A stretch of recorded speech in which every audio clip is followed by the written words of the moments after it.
So hey guys, how you, hope कि आप अच्छे होंगे। और आज के वीडियो में हम बात करेंगे कि कंप्यूटर साइंस और डेटा साइंस में क्या बेस्ट है।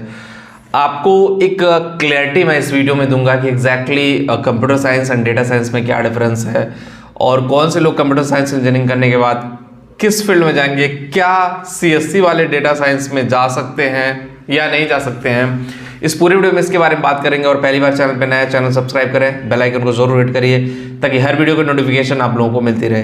गाइस, अगर एग्जैक्टली हम बात करें कि क्या हुआ और किस तरह से चीजें अभी सीएससी में काम कर रही हैं, आप सब लोगों को पता है आर्टिफिशियल इंटेलिजेंस आ चुका है मार्केट में। एआई काफी तेजी से हावी है और एआई की वजह से बहुत सारे लोग जॉबलेस भी हो रहे हैं। लेकिन आपको मैं बताना चाह रहा हूँ, इससे आपको घबराने की जरूरत नहीं है। इंडस्ट्री में हमेशा मॉडिफिकेशन होता रहता है, बड़े लेवल पे चेंजेस होते हैं। उस बड़े लेवल के चेंजेस पे आपको एक्सेप्ट करने आना चाहिए कि जो चेंजेस हो रहे हैं उसको आप एक्सेप्ट कर पाओ, उस चीज को लेकर के आगे जा पाओ, तभी आप करियर में या लाइफ में आगे जा पाओगे।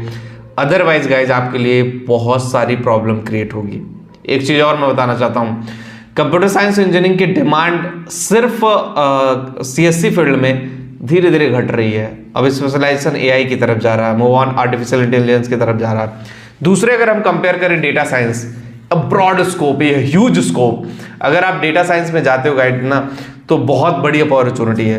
पहले ऐसे होता था, डेटा साइंस वाले जो होते थे, एमआईएस वाले छोटी मोटी कंपनियों के पास होते थे। लेकिन वक्त और टाइम बढ़ा, डिजिटलाइजेशन बढ़ा और डेटा साइंस की डिमांड हर कंपनी में, चाहे स्मॉल हो, मीडियम हो, लार्ज हो, डेटा साइंस की जरूरत जरूर है। और वहाँ पे डेटा साइंस वाले ही बताते हैं कि भाई कंपनी कैसे रन अप होगी।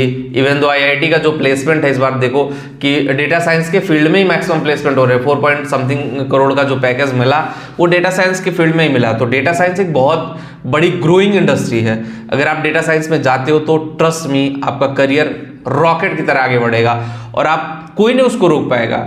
आपका करियर आगे बढ़ने से कोई नहीं रोक पाएगा। यू हैव मल्टीपल अपॉर्चुनिटी, आप अपने करियर को नेक्स्ट लेवल पे लेके जा सकते हो। एक और कंपेयर मैं आपको बताता हूँ, कंप्यूटर साइंस में पहले नॉर्मल डेवलपर बन जाते थे, चाहे वो पीएचपी डेवलपर, वर्डप्रेस डेवलपर या फ्रंट एंड बैक एंड का भी काम देखते थे, एचटीएमएल डेवलपर बन के भी काम चला लेते थे। लेकिन अब तो एचटीएमएल और यूआई यूएक्स तो है ही है, उसके अलावा बैकएंड अगर डेवलपर बनना है तो आपको एल्गोरिथम बेस्ड प्रोग्रामिंग आनी चाहिए, जो कि पाइथन बेस्ड है। सो पाइथन की डेप्थ नॉलेज होनी चाहिए, चाहे वो जावा की नॉलेज होनी चाहिए, चाहे वो पीएचपी में भी है तो एल्गोरिथम बेस्ड पीएचपी की नॉलेज होनी चाहिए कि किस तरह लूपिंग कॉन्सेप्ट या एल्गो किस तरह से काम करता, वो सारी चीजें होनी चाहिए। सो आपको ओवरव्यू कोडिंग को लेकर के आप आगे नहीं जा सकते हो, आपको डेप्थ में जाना पड़ेगा। जो चीजें हैं वो डेप्थ में जब जानोगे तभी आपका करियर आगे बढ़ पाएगा। अदरवाइज गाइज आपका करियर जहां पे आप हो वहीं के वहीं रह जाओगे। अब एक बात आती है, क्या डेटा साइंस वाले कंप्यूटर साइंस वाले डेटा साइंस में जा सकते हो? डेफिनेटली जा सकते हैं, लोग जा भी रहे हैं कि भाई हम डेटा साइंस कर रहे हैं तो कंप्यूटर साइंस डेटा साइंस अब आ भी गया, ब्रांच भी आ गया, ट्रेड भी आ गया।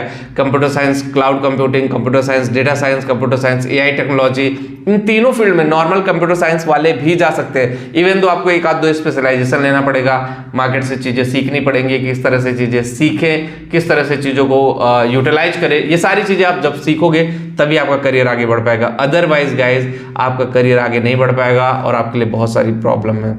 सो गाइज हमने आपको क्लियर कर दिया है।